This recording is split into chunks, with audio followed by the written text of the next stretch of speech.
BJP के विधायक और प्रवक्ता राम कदम आज अपने साथ श्रीमद् भगवत गीता लेकर आए हैं यहाँ विधान भवन में, और उनकी मांग है कि स्कूलों में श्रीमद् भगवत गीता पढ़ाई जाए। सर, आप इस तरह की मांग उठा रहे हैं कि भगवत गीता जो है वो स्कूलों में पढ़ाई जाए, क्या यहाँ से जवाब मिला पहले तो ये बताइए, और किसे किसे आपने दिया है? देखिए, महाराष्ट्र सरकार ठाकरे जी की अगुवाई में, माननीय मुख्यमंत्री ठाकरे जी की अगुवाई में भगवत गीता को पाठशाला में पढ़ाने को विरोध कर रही है। सवाल ये उठता है कि भगवत गीता को किसी एक धर्म के साथ हम कतई न जोड़ें। ये धर्म ग्रंथ के ऊपर उठ करके है, ये यूनिवर्सल ग्रंथ है, ये धर्मशास्त्र के ऊपर उठ करके है, ये जीवन शास्त्र है, ये जाति धर्म संप्रदाय के ऊपर है। ये हर व्यक्ति के जीवन में उत्थान की बात करता है, उसका आध्यात्मिक जीवन हो, उसका पारंपरिक भौगोलिक जीवन हो, सभी प्रकार के उसके कष्टों का निवारण की बात करता है। वो किसी एक धर्म तक सीमित नहीं है।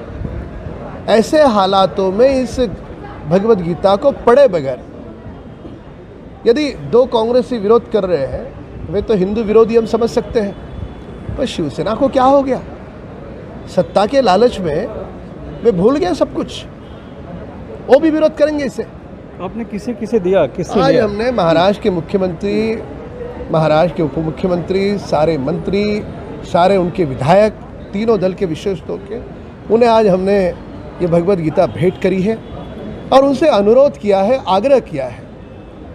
विरोध करने के उनके अधिकार को हम नहीं नकारते, पर कम से कम पहले इसका अध्ययन तो करें। और हमें विश्वास है कि इस भगवत गीता का कोई भी अध्ययन करेगा, किसी भी धर्म का व्यक्ति अध्ययन करेगा, किसी भी दल का व्यक्ति अध्ययन करेगा, तो निश्चित तौर पे इसे वो अपनाएगा। क्योंकि जो अच्छी चीज़ है वो किसकी है ये देखनी नहीं चाहिए, अच्छी चीज़ों को अपनाना चाहिए। लेकिन आपके इस कदम को एक धार्मिक विद्वेष बढ़ाने की बात की जा रही है, खास करके पढ़ाई में भी राजनीति धर्म लाने की बात की जा रही है। अबू हाशिम आजमी जो सपा के विधायक है, उन्होंने कहा कि जो बीजेपी है वो इस तरह के धार्मिक भेद बढ़ाने का काम करती है। कोई मुसलमान आखिर क्यों भगवत गीता पढ़ेगा, वो कुरान पढ़ेगा, ईसाई बाइबल पढ़ेगा, तो वो इसकी बजाय राम कदम ने गरीब विद्यार्थियों की पढ़ाई का खर्चा उठाना चाहिए, उनकी पढ़ाई की बात करनी चाहिए। देखिए, मैं स्वयं पढ़ाई का खर्चा तो उठाता ही हूँ लोगों का, पर जो मेडिकल के काम जो है, जिसमें बड़े बड़े ऑपरेशंस कराने से लेकर के जो हिंदू भाई है उनको काशी दिखाना, जो मुस्लिम भाई है उनको अजमेर की यात्रा कराना, ये भी काम कर रहा हूँ। शायद वो जानते नहीं, समाजवादी पार्टी के नेता, वे इस बात को कैसे भूल सकते हैं कि हम धर्म नहीं देखते। हम मक्का मदीना की भी यात्रा, जो इस्लाम का भाई है, जो करना चाहता है पर किसी कारणवश वो नहीं कर पाता, उनको भी मैं करा रहा हूँ, कराने का प्रयास कर रहा हूँ, जिनकी इच्छा है उनकी। तो हम धर्म नहीं देखते सेवा के काम में, सेवा के काम में हम सेवा को ही धर्म मानते हैं। राज्य के स्वास्थ्य मंत्री राजेश टोपे, उन्होंने भी कहा है कि पढ़ाई में धर्म नहीं लाना चाहिए। देखो, अच्छा ज्ञान पढ़ाई में होना चाहिए। वे एक बार भगवत गीता को पढ़ के तो देखें, तब उन्हें पता चलेगा कितना अच्छा ज्ञान है। पढ़े बगैर यदि वो किसी तर्क पर जाते हैं तो ये दुर्भाग्यपूर्ण है।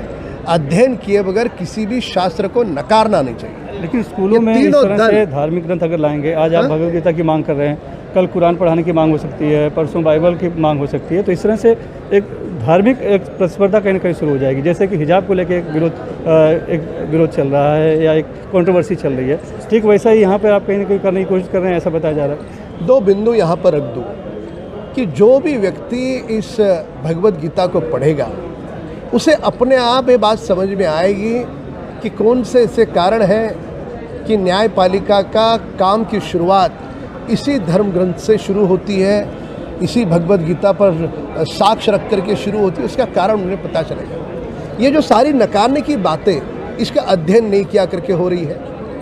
हम सभी धर्मों का सम्मान कर रहे हैं, हम किसी को नकारते नहीं हैं, पर पहले देखिए तो सही ये क्या है। देखिए बगैर आप कैसे नकारोगे कि केवल ये हिंदू धर्म से आता है इस कारण नकारोगे? हम यही कह रहे हैं, आता ज़रूर हिंदू धर्म से है, पर यह समस्त जीवन का शास्त्र है, दुनिया में रहने वाले हर व्यक्ति को काम आने वाला शास्त्र है। ऐसे शास्त्र को आप रोकोगे, और रोकने का कारण केवल और केवल यह हिंदू धर्म से आता है करके। इतना हिंदू विरोध ये तीन दलों का क्यों है? क्या स्वर्गीय बाला साहब ठाकरे होते तो क्या उनकी शिवसेना भगवद गीता को विरोध करती? नहीं करती, पर यह बदली हुई शिवसेना है।